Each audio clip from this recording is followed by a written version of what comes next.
Hola, Hola, profe, ¿cómo ¿tan está? bien, tan perdidos con el enlace otra vez o no? Yo estoy perdida con el enlace de la clase. Yo lo anoté en un Word y por eso, Sí, Pame, ¿te puedo pedir otra vez que lo pongas en...? Claro, lo que pasa es Profe, yo usé el mismo de la semana pasada. sí, pues por eso lo mismo, lo guardé en un Word que... y ahí quedó.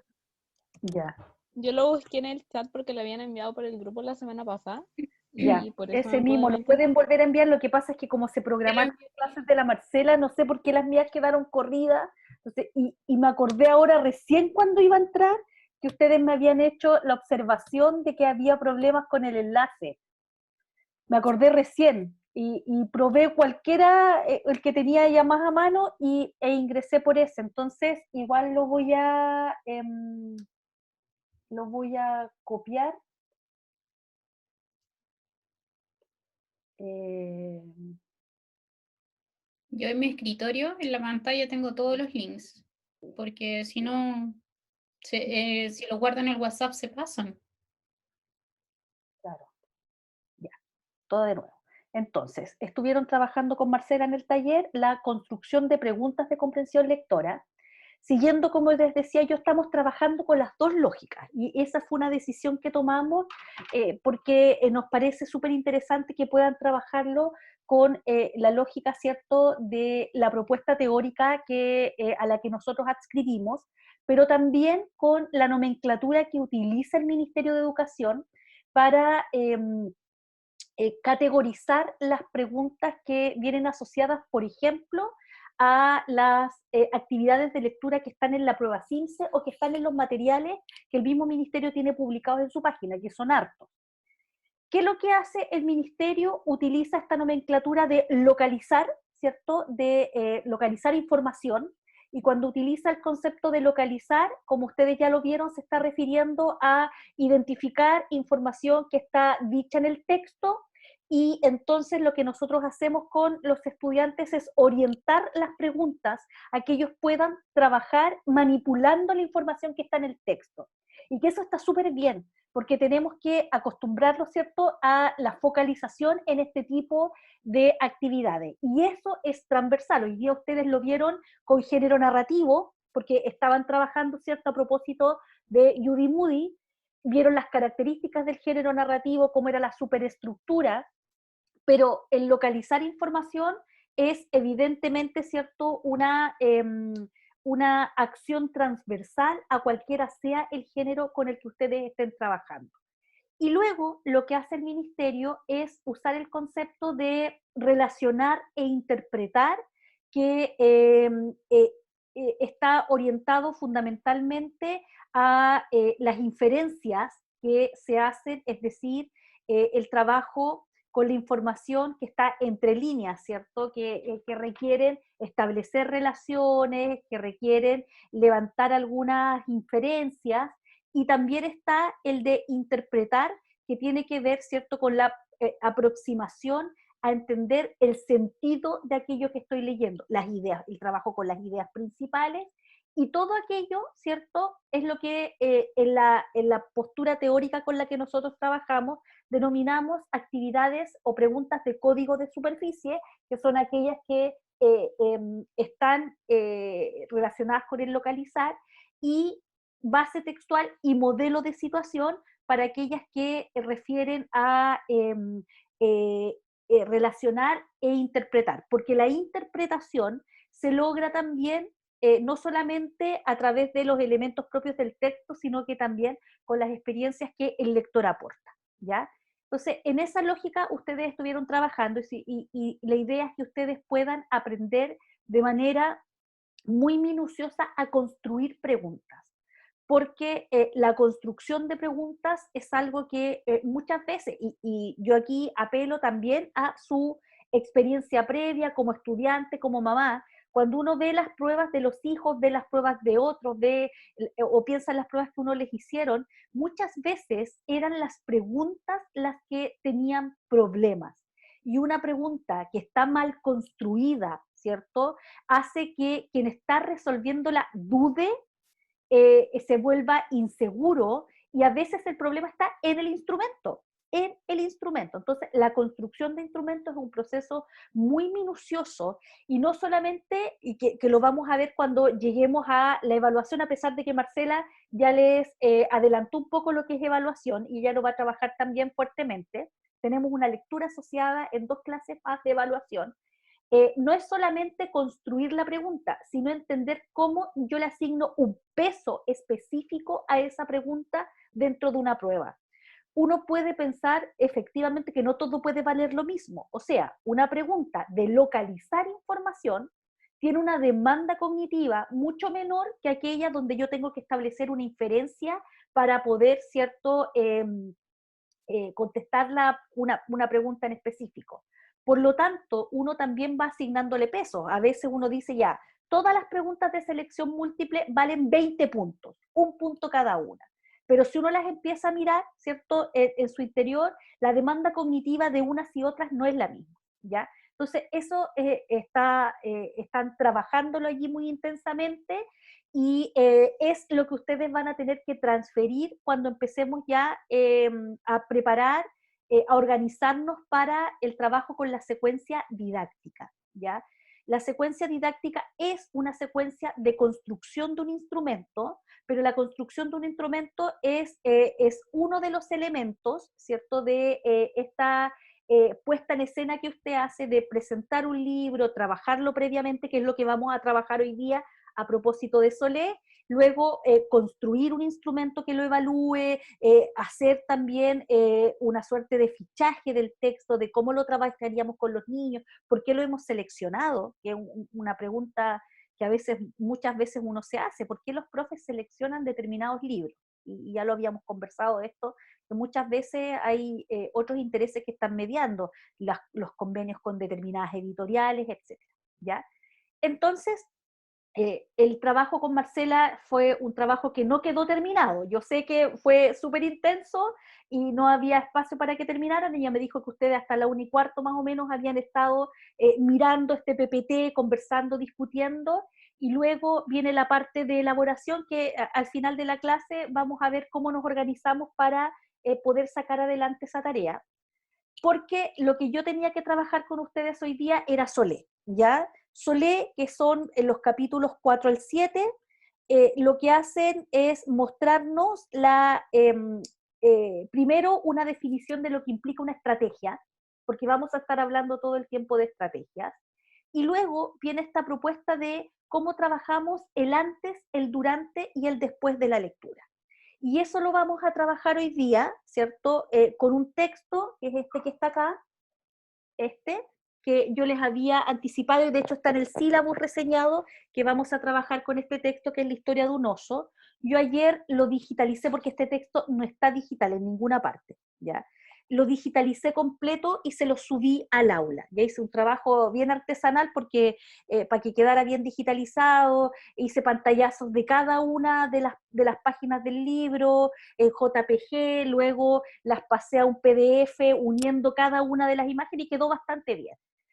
¿De dónde lo obtuve yo? De la Biblioteca Escolar Digital, que es de donde sugiere el ministerio que lo descarguemos, pero si ustedes no tienen acceso, yo tengo acceso porque uno de mis hijos tengo su clave, pero se los descargué y lo dejé digitalizado completo para que lo podamos trabajar. Yo asumo que ustedes leyeron a Solé. Yo, a propósito de un correo que me mandó la PAME, así, profe, el texto de Solé, lo subí al aula y hubo, me imagino, tiempo para al menos, ¿cierto?, darle una primera lectura al texto, del cual yo voy a tomar algunas ideas, porque es un texto bastante largo y no voy a estar mostrándoles citas del texto para que la discutamos, sino lo que yo quiero mostrarles hoy día es algunas cápsulas que muestran, ¿cierto?, aquellas estrategias que Solé va sugiriendo y que también lo vayamos discutiendo en términos más bien prácticos, ¿ya? Toda esta parte es teoría y práctica, para que ustedes después tengan todos los insumos para ir al diseño. Entonces, les voy a compartir la pantalla para mostrarles lo que tenemos para hoy día. Yo ayer, en realidad no ayer, hace unos días atrás, ahí está lo que estaban trabajando con Marcela, unos días atrás yo les dejé subidos la ruta de la semana. No quiere dejar volver atrás. Ya, vamos a hacerlo desde el principio. Vamos a hacerlo desde aquí.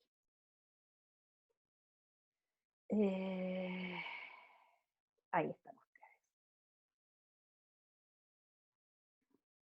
Ya. Si me llegara a quedar pegada o me llegara a caer, no duden que me voy a reconectar lo más pronto posible. Ya, entonces yo les dejé subida la ruta. No me dejó entrar.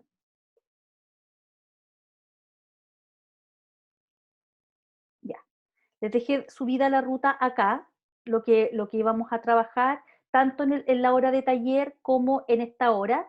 Lo que hago siempre es tomar un pantallazo del sílabus.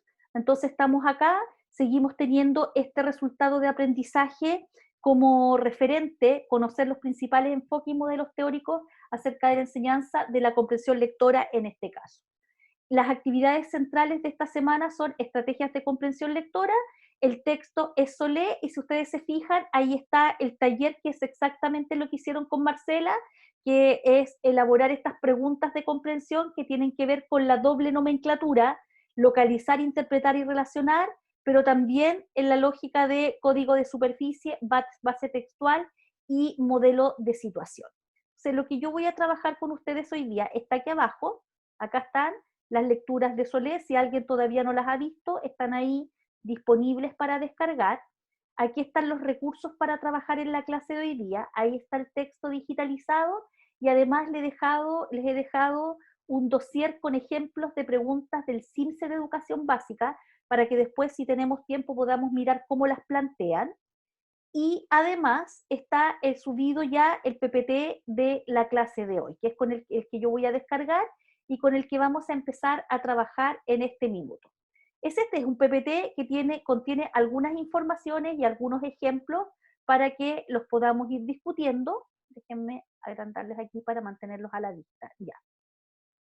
Lo primero que hace Solé es despejar el terreno respecto de qué vamos a entender por una estrategia. ¿Quién me puede decir qué dice Solé respecto de las estrategias o qué es una estrategia? ¿Qué es una estrategia?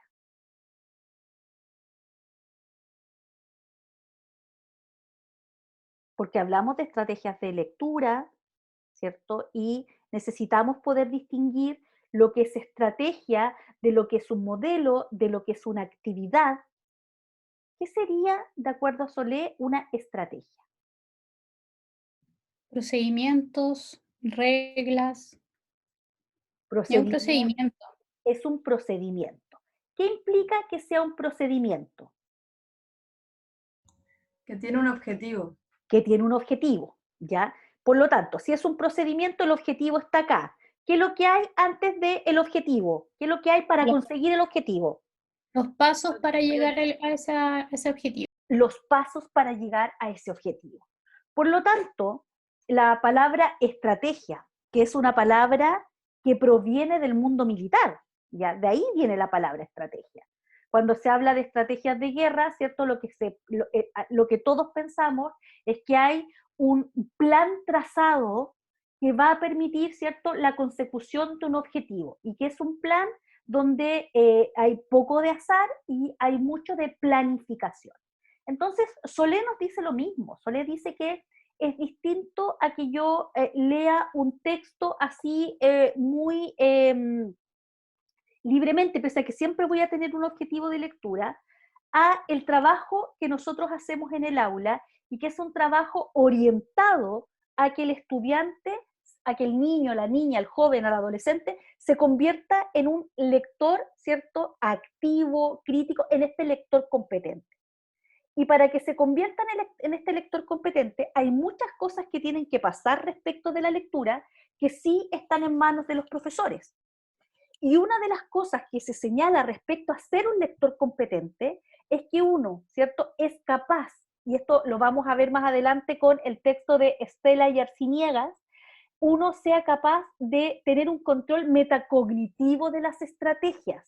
Porque Estela y Arciniegas, que es un texto que viene más adelante, habla del control metacognitivo, es decir, que yo esté en capacidad de usar una estrategia de manera flexible, es decir, no hay estrategias puras para el género narrativo que nos sirvan para el género argumentativo y que nos sirvan para los textos informativos. Es decir, el uso flexible de estos procedimientos que tienen como objetivo, ¿cierto?, que yo alcance, pueda hacer la interpretación de aquello que estoy leyendo.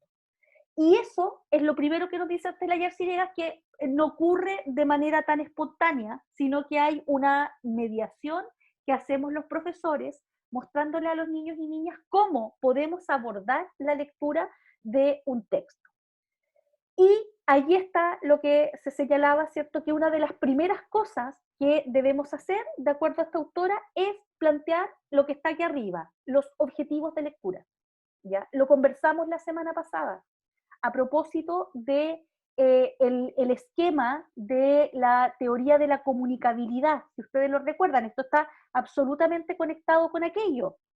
Cuando decíamos que una de las cosas que define cómo yo me voy a enfrentar al acto lector es el tener un objetivo. Y ese objetivo se va ajustando en una, ¿se acuerdan que había una ruta que era con flechas bidireccionales? Se va ajustando dependiendo del género. Porque si yo voy a leer un ensayo, ¿ya? Un ensayo filosófico, un ensayo denso, esos, por ejemplo, que a lo mejor a ustedes les tocó leer en cuarto medio, que se trabaja el género ensayo, mis estrategias van a tener que estar, ¿cierto?, absolutamente definidas para ver cómo yo voy a abordar la lectura de ese texto. Profe, Dígame. ¿el objetivo es lo mismo que el propósito? Sí, podríamos hacer un símil entre objetivo y propósito. El propósito es lo que define para qué voy a leer, ¿ya? Para qué voy a leer. A pesar de que hay algunos autores que hacen un distingo, ¿ya? Mi propósito al leer este texto es tener más información acerca de un tema que sería similar al objetivo. En el caso de Soleil no es tan clara en hacer un distingo y ella ocupa el concepto de objetivos de lectura, que es lo que hacemos cuando le decimos a los niños vamos a leer este texto porque es un texto súper interesante y que refiere a una historia, ¿cierto?, que me gustaría que ustedes conocieran. Y eso, de acuerdo a Solé, implica retos. Entonces, ¿cómo lo vamos a hacer? ¿Ya? Y entonces empieza el despliegue de algunos elementos que son fundamentales y que son los que vamos a mirar hoy día más en detalle, que son, por ejemplo, el tener en cuenta el conocimiento previo, ¿ya? El conocimiento previo. Entonces, yo les mostraba un ejercicio la semana pasada que tenía que ver con el de la llama. ¿Se acuerdan del de la llama? O creo que lo vi con el otro paralelo. Si no se acuerdan, ya, no se acuerdan, ya. El de la llama. Entonces, había una pregunta en una prueba CIMSE de matemática, era de matemática, ¿ya? Que decía, tengo 100 llamas animales, ¿cierto? Tengo 100 llamas en un establo. Se me arranca una llama. ¿Cuántas quedan? Entonces, lo que ustedes están haciendo en este minuto es el cálculo mental y dice 100 menos 1, 99. Y un niño había contestado 0, me quedan 0 llamas, 0. Entonces, cuando se indaga en por qué un niño había contestado 0, él, que era un niño que vivía en el altiplano, ¿cierto?, con familia que eran criadores de llamas, señaló que las llamas tienen un comportamiento en que cuando una se sale, todas salen, ¿ya? Se mueven en conjunto. Por lo tanto, si se te arrancó una, se te arrancaron todas. Y en ese caso, el conocimiento previo interfiere con la respuesta. Por eso, el conocimiento previo tampoco es que nosotros le digamos a los niños, digamos todo lo que sabemos, sino que muchas veces, ¿cierto?, hay que mediar, hay que modelar ese conocimiento previo, hay que trabajarlo y hay que irlo articulando con aquello con lo que nosotros vamos a trabajar. Por otro lado, también nos dice Estela Yarciniegas que en este minuto estamos pensando en todo lo que vamos a hacer antes de leer. Piensen usted que cuando tenga que armar su secuencia didáctica, va a tener que hacer todo este recorrido. ¿Qué hago antes de presentarles este libro en clase? Ya, todo lo que yo puedo hacer con este libro antes siquiera de que leamos la primera línea del libro. También la autora, ¿cierto? Solé, la Isabel Solé, nos habla recurrentemente de que la lectura también tiene que ser motivada, ¿ya? Tiene que ser motivada. Y habla de la motivación y los mimos. De hecho, ella utiliza la palabra mimos para decir que nosotros tenemos que también tener una actitud de crear un espacio y un ambiente para que los niños estén disponibles para leer, ¿ya? Y si nosotros no nos dedicamos a la creación de este ambiente, la lectura puede ser una práctica súper abrumadora, súper abrumadora. Es como, ya tenemos que leer, otra vez tenemos que hacerlo. Y la motivación por leer, que es una variable de naturaleza, ¿cierto?, psicológica, está absolutamente estudiado que interfiere o favorece cualquier práctica lectora. Y aquí, por ejemplo, las educadoras de párvulo, uno tiene que aprender harto de cómo lo hacen las educadoras de párvulo, porque las educadoras de párvulo en la mayoría de los jardines tienen establecidas estas como horas de lectura, ¿ya? El tiempo de leer o el cuento del día, y sientan a los niños, los disponen, los preparan, les presentan un texto que generalmente es grande, vistoso, lo tienen a la mano, y van haciendo una lectura que tiene también mucho de elementos paraverbales y además, ¿cierto?, con gestos, y hay toda una formación de ese primer lector que puede enfrentar prácticas muy fomes de lectura en la sala de clase, ¿ya? Lo discutíamos la semana pasada con las horas de lectura silenciosa. Vea usted que lee, hágalo solito y mañana vea si sigue leyendo el mismo libro o no. Tiene que ser, tiene que haber una madurez muy grande para que a un lector le ocurra que encuentra sentido a esa hora con una práctica tan libre como vea lo que usted lee y hágase cargo de su propia lectura. Profe, Entonces, dígame. a propósito de eso, la autora mencionaba que que la lectura podía ser por placer o habían como dos opciones. Sí. Bueno, había más de una, pero... Y que cuando se hacía lectura como libre, entre comillas, igual el profesor tenía que estar leyendo. Eso me pareció como... Sí, porque la Isabel Solé todo el rato nos está diciendo que el profe es el modelo, que el profe es el modelo.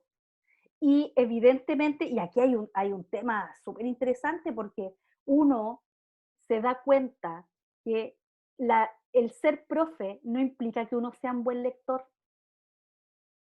No implica que uno sea un buen lector, y debiera serlo. O sea, una condición de ser profe es que te guste leer, ¿ya? Es que profesor de educación básica, o en mi caso, cierto, profesora de lenguaje, una profesora de lenguaje que no le gusta leer, y efectivamente lo que ella dice es algo que se ve muy poco, pero que en algunos colegios existe. Yo no sé si a alguno le tocó estar en un colegio donde a la hora de la lectura de la mañana todo el mundo lee, desde el director, la secretaria, el auxiliar, los profesores y los niños. Hay colegios que son radicales en términos de que todos leemos a esa primera hora.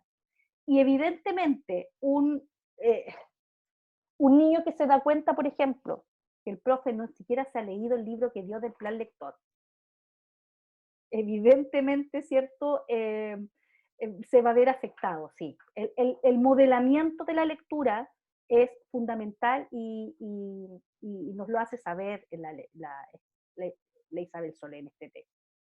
¿Qué más nos dice? Acá está lo que tú estás señalando, ¿cierto? Aquí está, estaba en la siguiente diapo. Nos dice que pueden haber objetivos distintos de lectura. Y eso tenemos que hacérselo saber a los niños y niñas. Vamos a leer, por ejemplo, para obtener información precisa. Vamos a tomar el libro de, no sé, un libro de historia, y vamos a buscar dónde está ubicada, vamos a mirarlo, y vamos a leer acerca de Grecia y Roma, por ejemplo, en tercero básico. En tercero básico se trabaja toda la unidad de Grecia y Roma en historia, y por otro lado, en la asignatura de lenguaje, tú puedes estar trabajando textos literarios que siempre los estás trabajando, como los mitos, por ejemplo. ¿ya? Y vamos a trabajar con el mito de, no sé, a ver, de Prometeo, ¿ya? Que es el mito que explica el nacimiento de la raza humana en la mitología griega, que es este hijo de Zeus, ¿cierto? Que movido por voluntad propia, a pesar de que su padre, que era el dios, se lo había prohibido, crea a esta raza humana y luego roba el fuego, que era un atributo único y exclusivo de la divinidad, y se los entrega. Y entonces, cierto, Zeus lo castiga, ¿ya? Y lo castiga y lo manda a atar a un peñón con unas cadenas irrompibles, y entonces llegaba todas las tardes un águila que le comía las entrañas, el águila se iba, las entrañas se regeneraban, y así su tormento siguió por mucho tiempo, hasta que fue liberado, según la mitología, por Hércules. Entonces, tienen un espacio propicio. Entonces, vamos a ir al libro de historia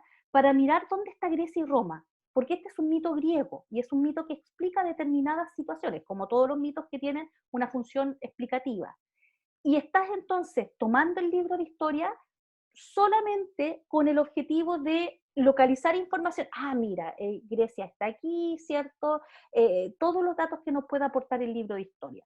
Por eso no pensemos solamente en que vamos a estar leyendo el libro o que estas estrategias sirven para el lenguaje nomás.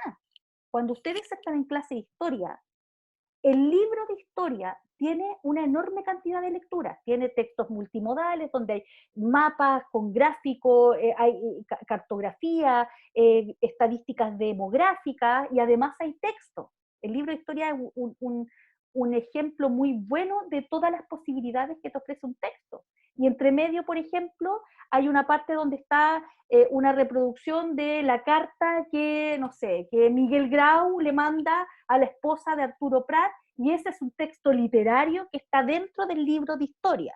Entonces, tú puedes tomar un libro o leer para obtener información precisa, para seguir instrucciones. Por ejemplo, pensemos en el libro de ciencias, que te dice cómo vamos a hacer el ejercicio del poroto. No se me ocurre otra cosa en este minuto más que el típico ejercicio del poroto. Entonces tú vas al libro de ciencias naturales y dice allí, 1, ¿cierto? Busque los siguientes materiales. 2, humedezca el algodón y póngalo al fondo del vaso. 3, deposite allí una semilla de lo que sea, ¿cierto? Y podemos leer para seguir instrucciones. Podemos leer para tener información de carácter general. ¿De qué se trata esto? ¿Ya? Leamos acerca de, para ver de qué se trata. Podemos leer, ¿cierto?, para revisar un escrito propio,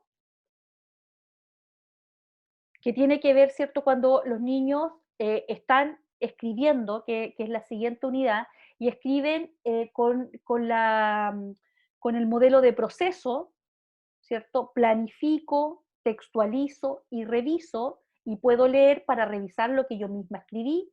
Puedo leer por placer, que es quizás, ¿cierto?, el sueño que debiéramos tener los profesores en la educación básica, formar lectores competentes, pero que además disfruten del hecho de leer, ¿ya? Y que incluso tiene un guiño en un objetivo de aprendizaje, ¿ya? Que dice que una de las labores curriculares de la asignatura de lenguaje es que los niños puedan leer por placer, pero sabemos que leer por placer tiene muchas condiciones para que eso ocurra. Podemos leer para practicar lectura en voz alta, ¿ya? A veces cuando los profesores les dicen a los niños, ya, vamos a leer, parte tú, sigue tú, y vamos haciendo, y el profesor los va escuchando y va sacando harta información acerca de esa lectura.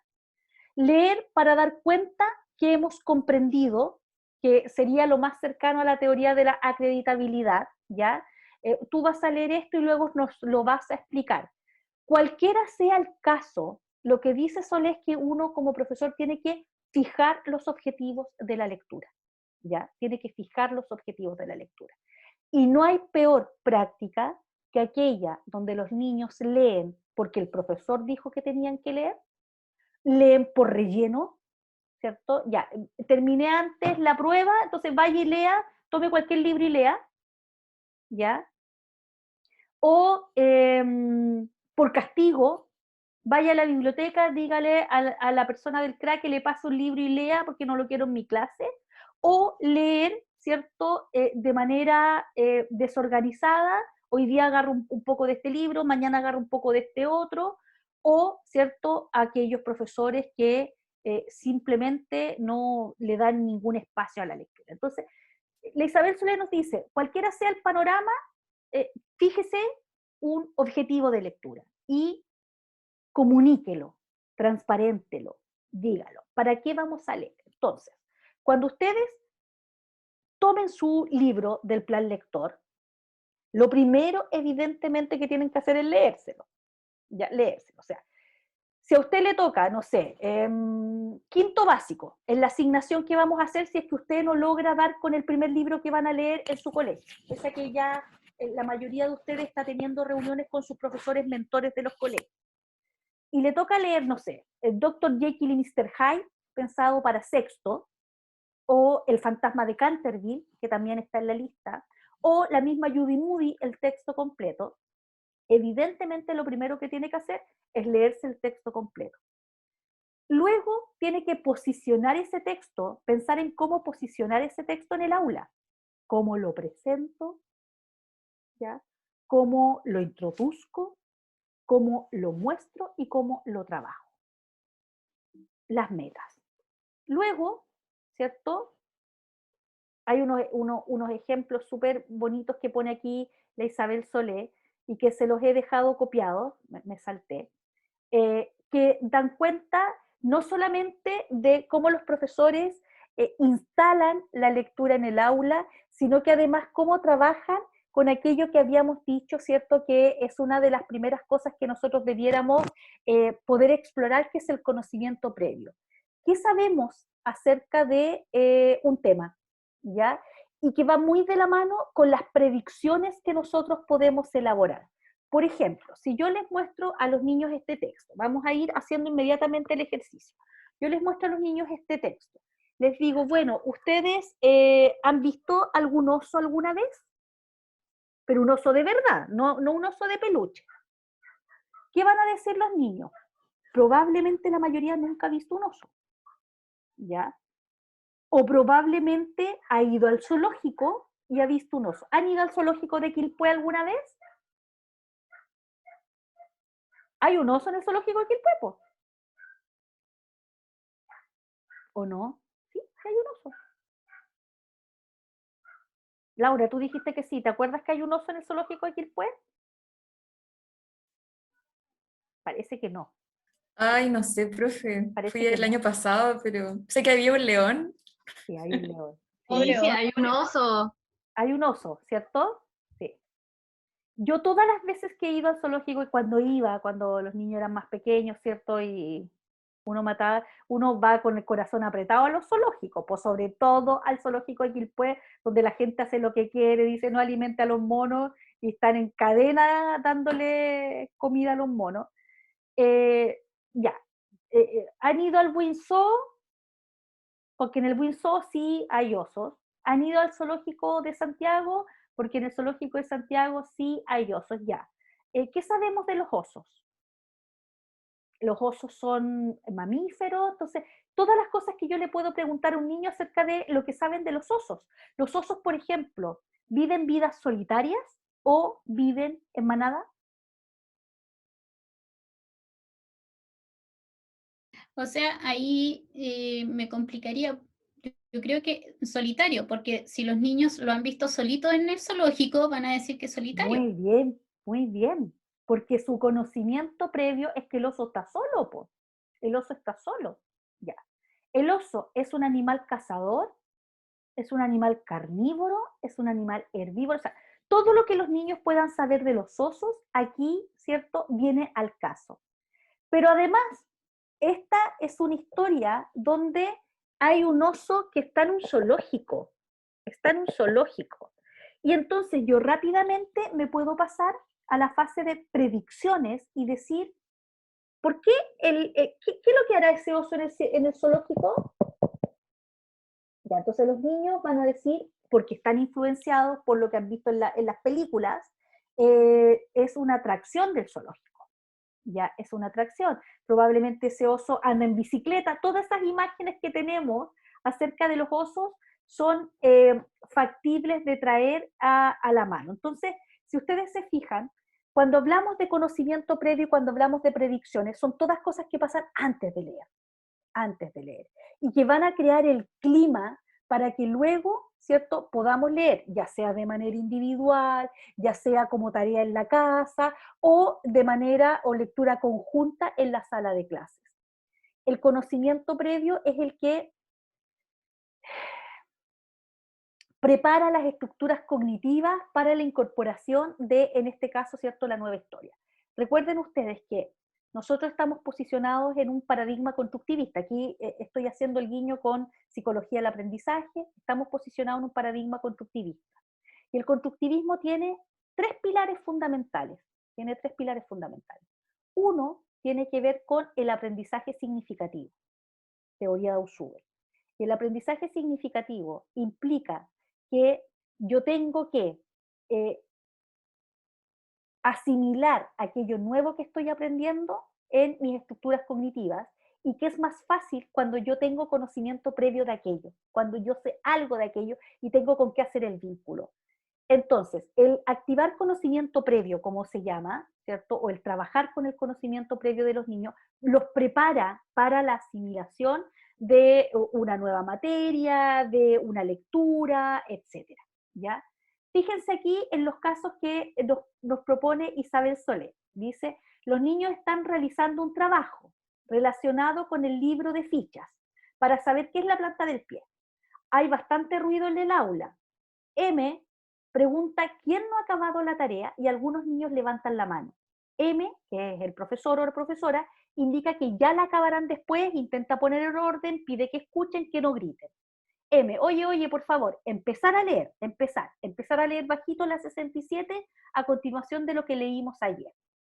Tras algunas intervenciones dirigidas a que los niños abran el libro por la página señalada, empiezan a leer cada 2 rayas, a leer cada niño 2 rayas del texto, ¿ya? ¿Por qué nos muestra este caso Solepo? ¿Qué es lo que hay en este caso respecto de la lectura?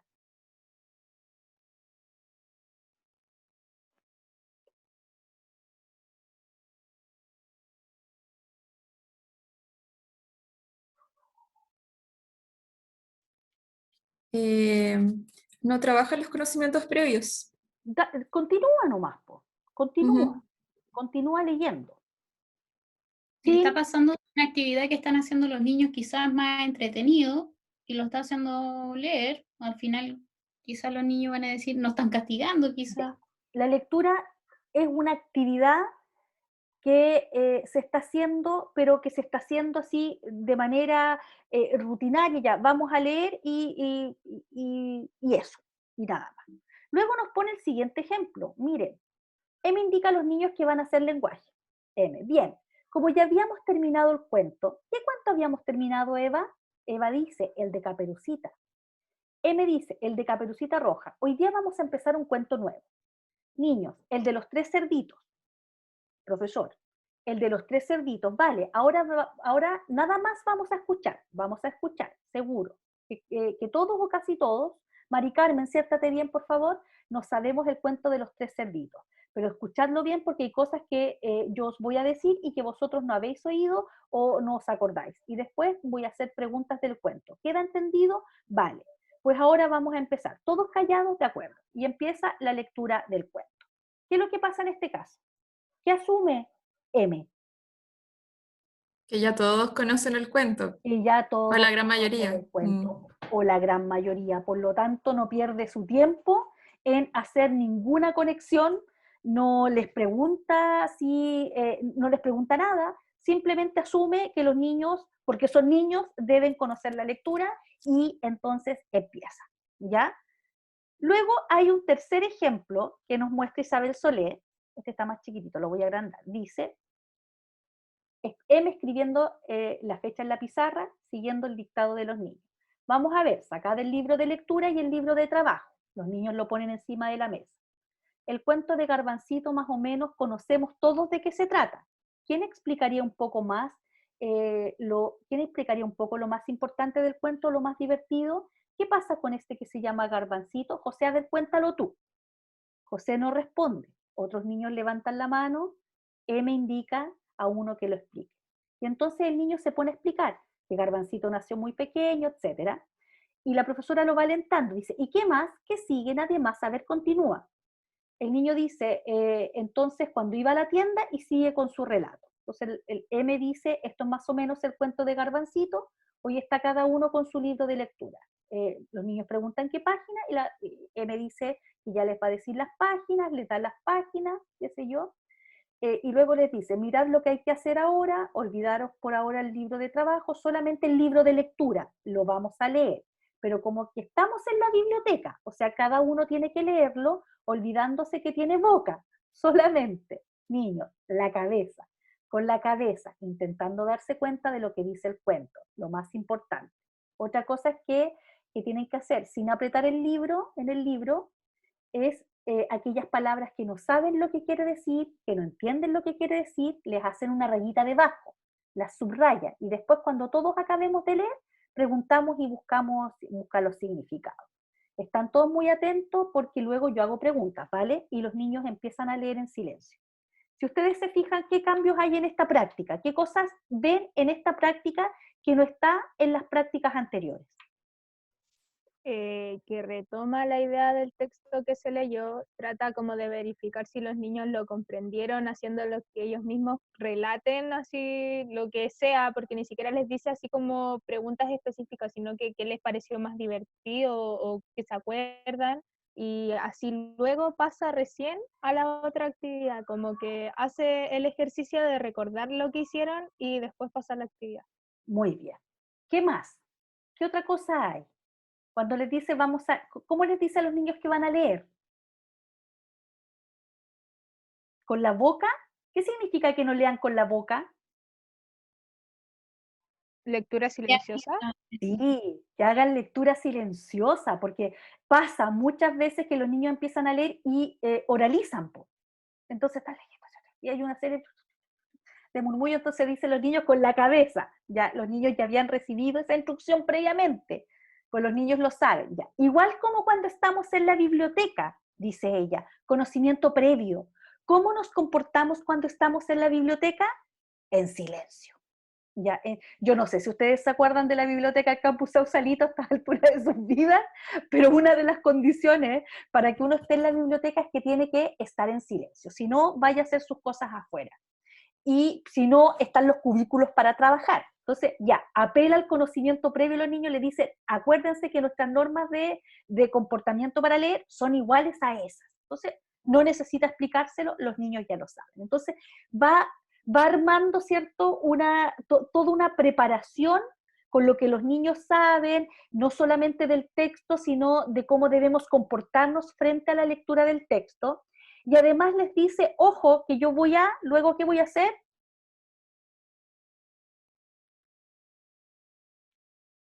Va a hacer preguntas. Va a hacer preguntas.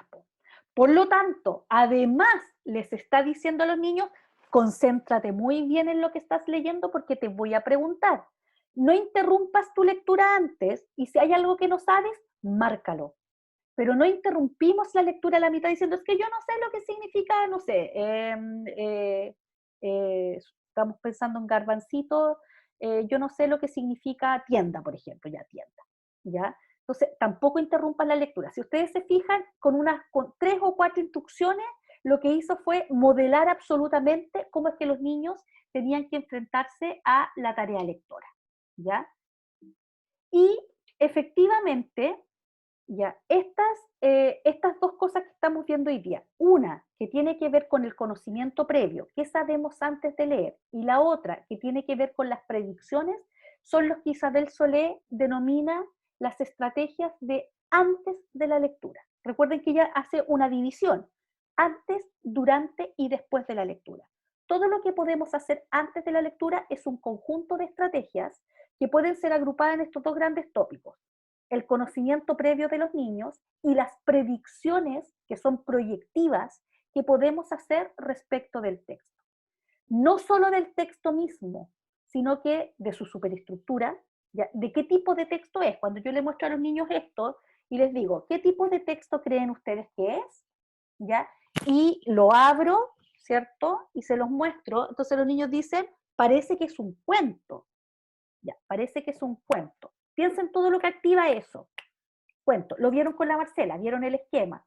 Estructura narrativa, un inicio, un desarrollo y un cierre, una secuencia de actividades, algo pasa en el inicio, ¿cierto? Algo ocurre en el centro y de alguna manera esto se resuelve en el cierre, ¿ya? De los títulos, cuando yo digo historia de un oso, ¿ya? De un oso, ¿qué creemos que, por qué creemos que se va a contar su historia? De las ilustraciones, mira, ¿qué ven en estas ilustraciones? Mira, ¿qué es lo que ven los niños? Ven una familia, ¿cierto? La familia está muy, muy juntita, ¿ya? Es un papá, una mamá, hay una configuración ahí de un papá, una mamá y un hijito, ¿cierto? Hay un sol radiante, el papá ellos están vestidos, miren su ropa, lo voy a acercar más, están vestidos con una ropa con unos parchecitos, ¿ya? Y todo lo que los niños pudieran llegar a decir. Por ejemplo, en este caso, ¿cierto? Este no es un texto que tenga índice, pero yo puedo trabajar con los índices, o sea, hay una serie de cosas que yo podría trabajar respecto de aquellas cosas que podrían llegar a ocurrir en esta historia. Miren, acá les voy a mostrar, el Ministerio de Educación tiene colgados a propósito del programa Leo Primero, que no es solamente para primero básico, sino que es un programa incremental que ahora va en segundo y luego va a ir en tercero. Tiene algunas cápsulas que yo revisé y se las fui dejando para que ustedes las puedan ver. Voy a ver si es posible que las veamos porque en... Profe, dígame.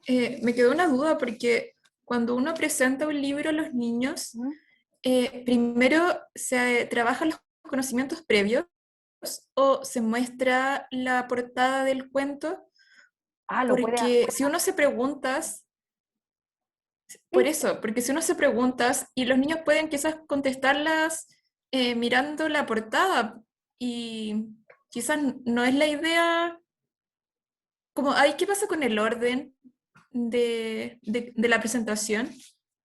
No, pues no hay un orden así como primero conocimientos previos y después, mira, yo te puedo hacerlo así, mira, ¿qué es lo que ven acá? Ya, ven un oso, ya, ven un oso.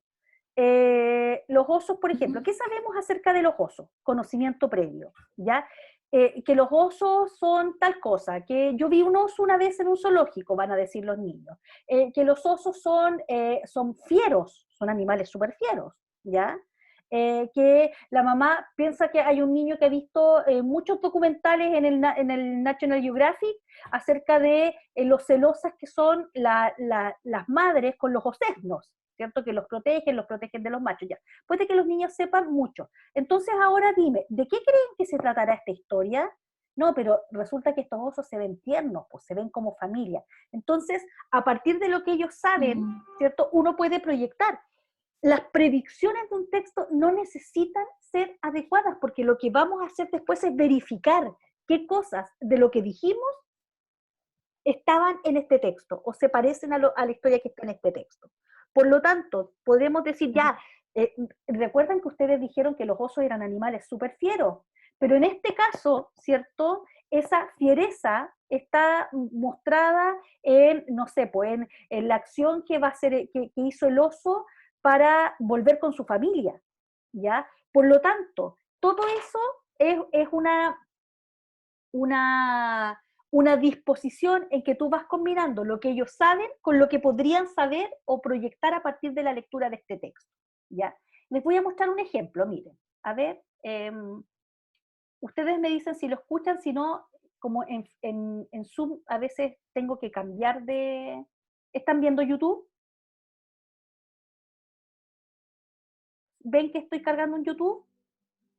¿Lo escuchan o no? Ya. Ahora ahí está, mira. se echa despacito. Sí, a ver, manos arriba si creen que los va a devolver. Está con subtítulo igual. Devolvió a los tigres gemelos a la tienda de bebés. No sirven, son agotadores. ¿Te gustaría una bebé jirafa? Dijo el vendedor. No, No sirve. Mi mamá adora los bebés escamosos. Solo me queda este bebé cocodrilo de segunda mano y hasta tiene un diente nuevo y reluciente. Te llevo de vuelta. Hueles mal y babeas, pero al menos no eres quisquilloso para comer, no salpicas ni eres agotador. Después de todo, estás hecho justo a mi medida. Ya.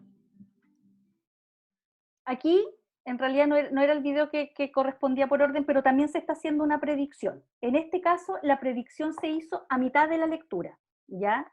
Cuando la profesora les dice, ¿qué creen que va a ocurrir cuando, ¿cierto?, iban a devolver un animalito que habían comprado en una tienda de mascotas? Y los niños hacen una predicción en la mitad de la lectura. También la pueden hacer, tanto como al comienzo como en la mitad de la lectura. Les voy a mostrar otras cápsulas que encontré. Ya, estas predicciones a partir de los personajes. Si no se escucha alto, no importa porque están todas con subtítulos. Aquí viene la siguiente.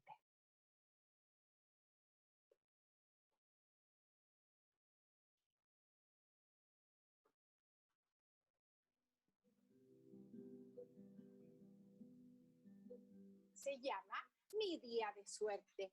Fíjense bien en la portada. ¿Qué personajes ven? A ver, Martín. ¿Un zorro? Un zorro. ¿Y Rafaela? Un cerdito. Un cerdito. ¿Cuál de los dos animales creen ustedes que está en su día de suerte? A ver, Nicolás. ¿El cerdo? El cerdo. Los dos están como felices. Parece que los dos están en su día de suerte. Vamos a ver. ¿Quién de los dos estaba en su día de suerte? Ya. Si ustedes se fijan, ahí la predicción, súper breve, súper chiquitita, pero súper concisa, respecto a la ilustración que está en la portada del texto, ¿ya? Déjenme volver a cerrar aquí para mostrarles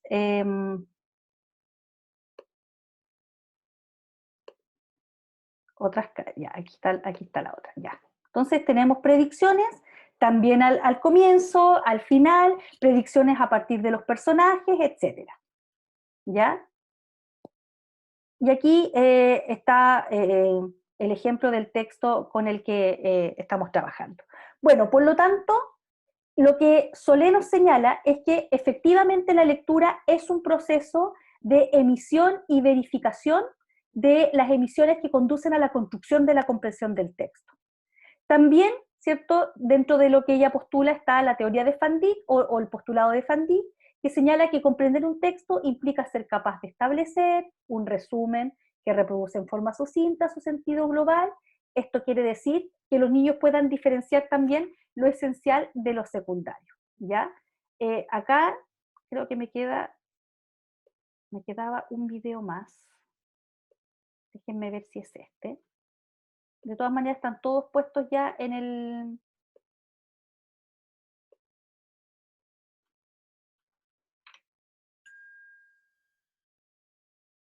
Déjenme ver si es...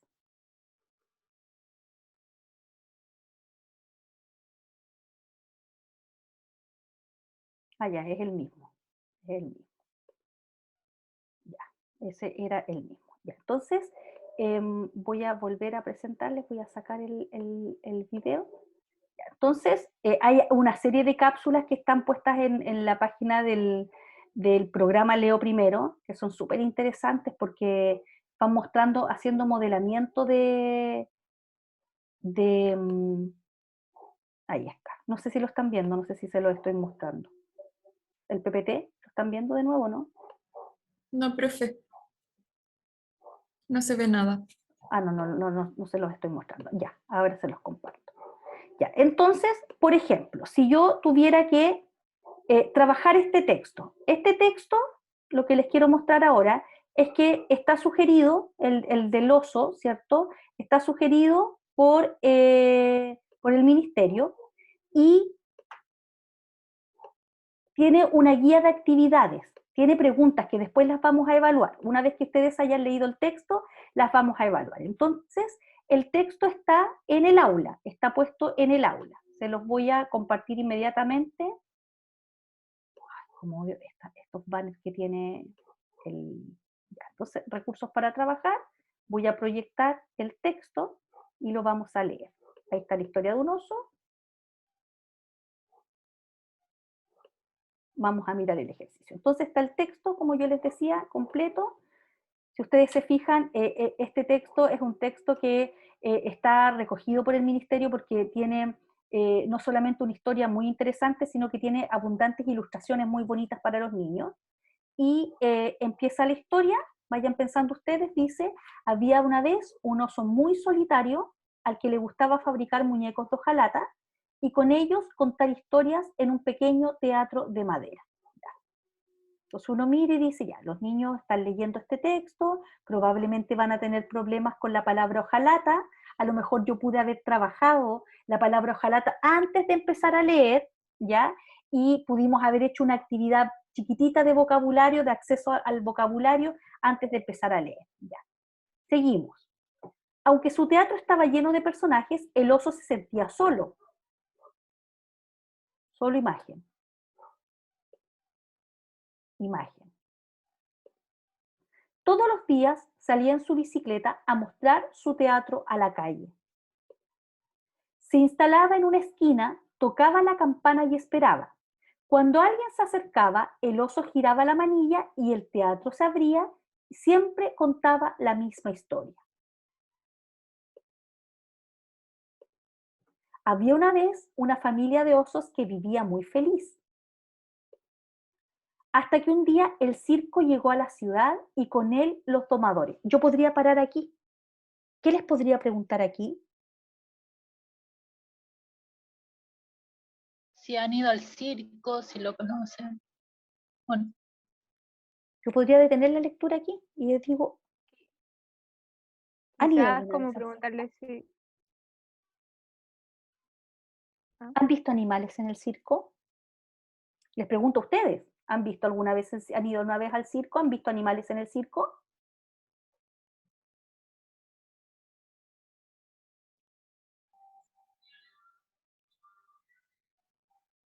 ¿Qué piensan de que hay animales en el circo?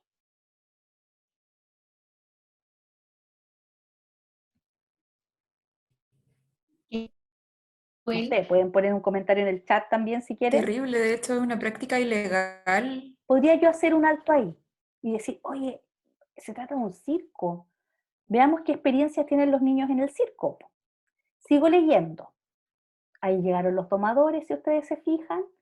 Vemos en las viviendas a los animales, vemos que los domadores no solo están aquí, están entrando a las viviendas de los animales, están entrando con estos palos o lumas, ¿ya? Vemos en estas sombras todo lo que está ocurriendo dentro de las viviendas de los animales. Este es un libro álbum, por lo tanto, ¿cierto? Hay que tener mucho ojo respecto de el significado que aportan las imágenes. Si ustedes se fijan ahí, no hay texto, pero ya sabemos, podemos interpretar perfectamente lo que pasó. Capturaron a muchos animales y se llevaron al oso muy lejos. Ya lo podemos ver en el circo. Ahora el oso debía trabajar montando en una pequeña bicicleta. Así pasaron muchos años, pero él nunca dejaba de pensar en su familia, hasta que un día decidió escapar. Ahí está la imagen del circo. Miró su reloj y se preparó para dar su mejor salto. Está tomando vuelo, pedaleó tan fuerte que salió disparado por el techo del circo.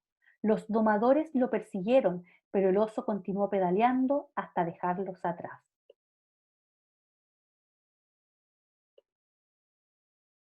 Cuando por fin logró regresar a su hogar, lo encontró vacío.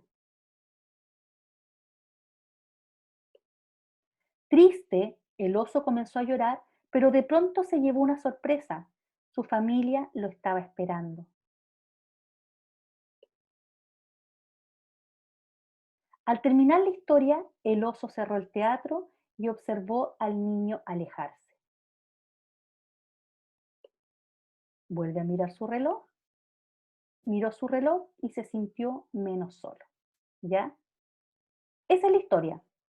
Complejísima, complejísima. Primero que todo yo les pregunto a ustedes, profesores, enseñantes de lengua, ¿es una historia o son dos historias? ¿Qué creen ustedes?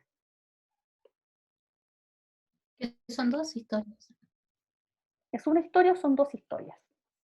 Para quienes no se han manifestado el día de hoy, ¿es una historia o son dos historias?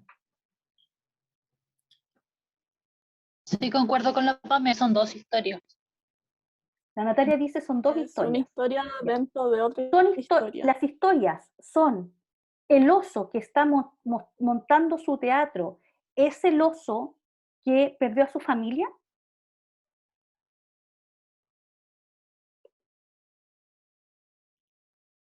Sí. Sí, la Daniela dice que sí. ¿Alguien cree que no? Y entonces, ¿por qué si decía que recuperó a su familia, este oso se va solo? O sea, son las complejidades de la historia. Esta historia está contada en dos planos. Tiene dos planos narrativos.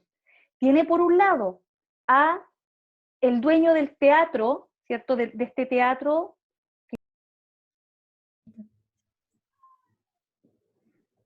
Ahí volví. me pegó un costalazo. Ya, ahí caí. Entonces, les decía que tiene los dos planos. Tiene una primera narración que está en la historia de este oso que sale, ¿cierto?, a montar su espectáculo todos los días y siempre es el mismo espectáculo, pero en el fondo está la otra narración, que es la que tiene también un inicio, un desarrollo y un cierre, que es la historia de este oso, ¿cierto?, que fue capturado y que fue llevado y que luego se arrancó y vuelve a buscar a su familia. Por lo tanto, tenemos dos planos narrativos, ¿ya? Ahora, las preguntas que yo podría generar allí tienen que ver primero con estos dos planos narrativos.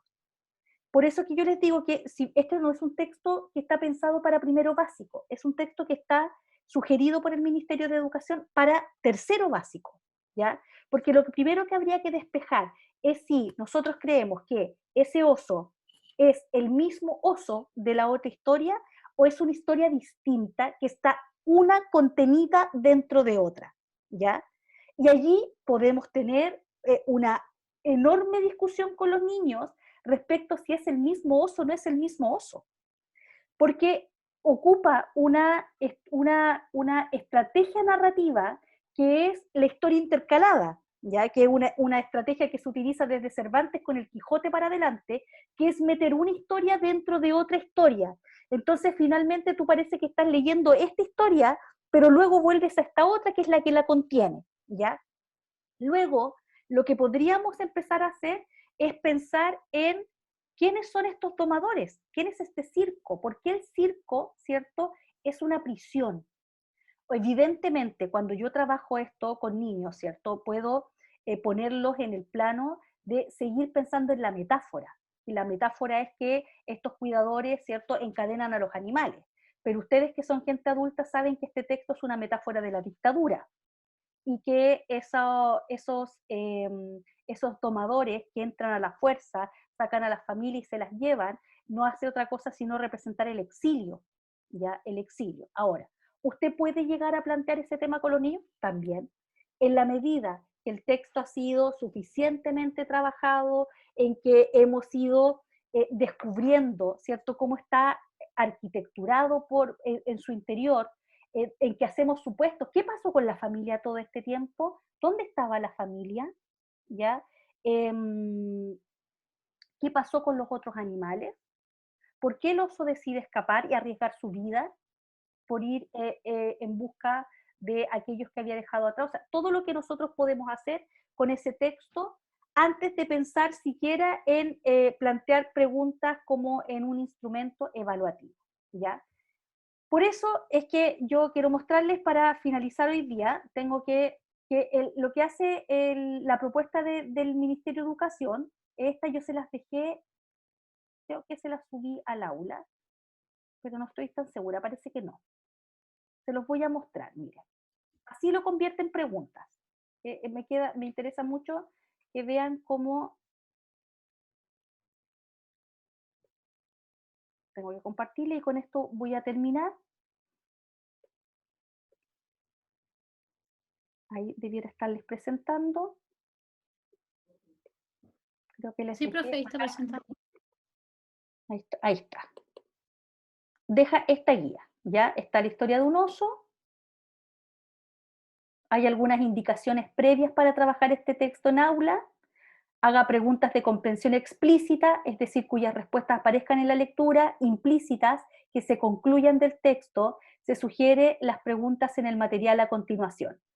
Motívenlos a hacer a las actividades propuestas y hay una serie de indicaciones que nos dejan. Y aquí están las preguntas, dice. ¿De qué material están hechos los muñecos que fabrica el oso, protagonista de la historia? ¿Dónde transporta su teatro el oso protagonista de esta historia? ¿Cómo se llevan los domadores a los animales al circo? ¿Cuál es el trabajo del oso? ¿Qué nos confirma esta imagen? ¿Ya? O esta imagen nos confirma que. ¿Qué diferencia hay entre la historia de los muñecos de hojalata y la del oso protagonista? ¿Crees que el final de esta historia es alegre o triste? ¿Por qué? Justifica tu respuesta. Entonces, yo les pregunto, y con esto terminamos. Esta pregunta, ¿de qué tipo es? Código de superficie. ¿Qué es lo que pretende esta pregunta? ¿Qué es lo que tiene que hacer un niño? Extraer de forma explícita la información. Inferir, localizar información, interpretar, relacionar. ¿Qué es lo que hace aquí?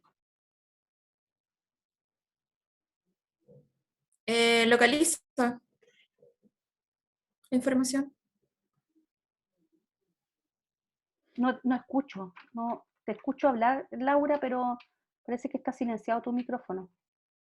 Profe, una pregunta de código de superficie. Algo habías dicho, parece, ¿no?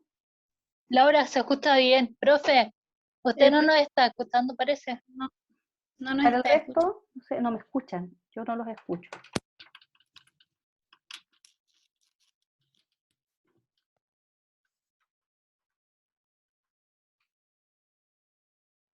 No recuperé mi micrófono, a ver.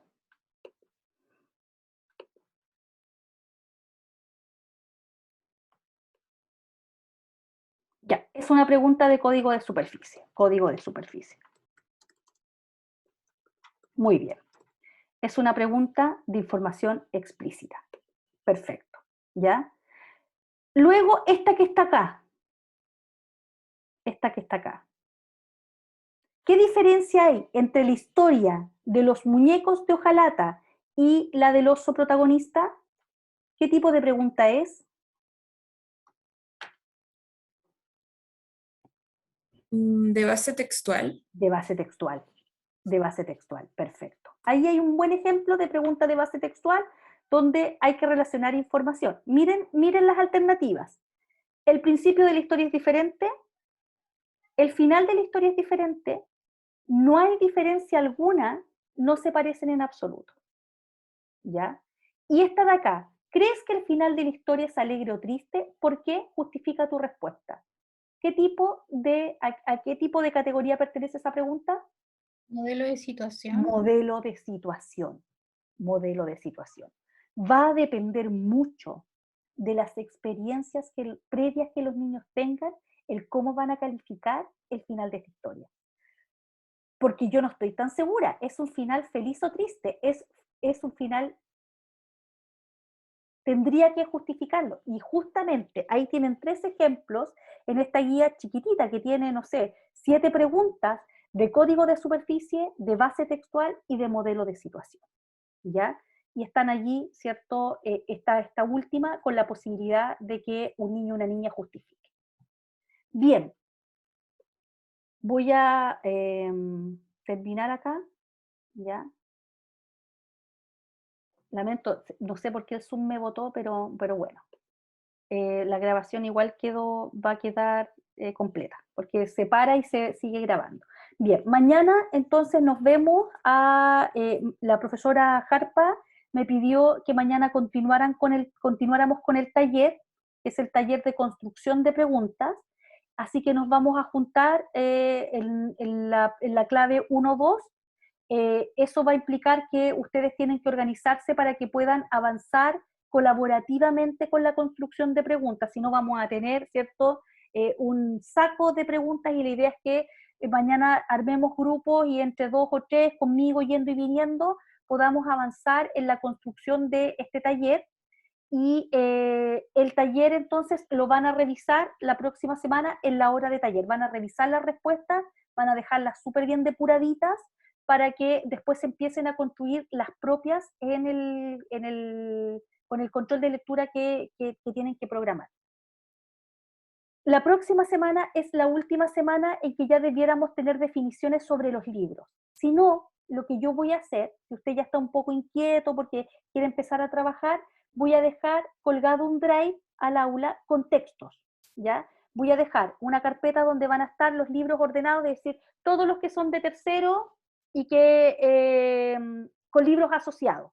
Y los libros, evidentemente, con su versión en PDF para llegar y descargar. Entonces pueden empezar a avanzar y decir, yo más adelante voy a estar más apretada de tiempo y quiero trabajar, no sé, el texto, el mismo Judy Moody, ¿cierto?, que está colgado allí, es uno de los que me acuerdo, pero hay para tercero, para cuarto, para quinto, para sexto.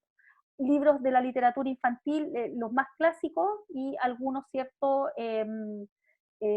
como este, ¿cierto?, que son libros más contemporáneos. Entonces toman un libro y ya pueden empezar al menos a leerlo, si ven que la cosa anda lenta en sus centros de práctica, que en realidad anda un poco lenta en los centros de práctica, yo debo decirlo, ¿ya?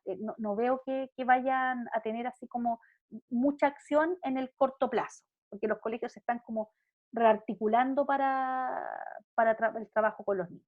Así que nos vemos mañana y eso, tengo otra clase ahora inmediatamente, así que nos vemos mañana. Les subo al tiro la clase. Chao. Profe. Chao, profe, gracias. Chao.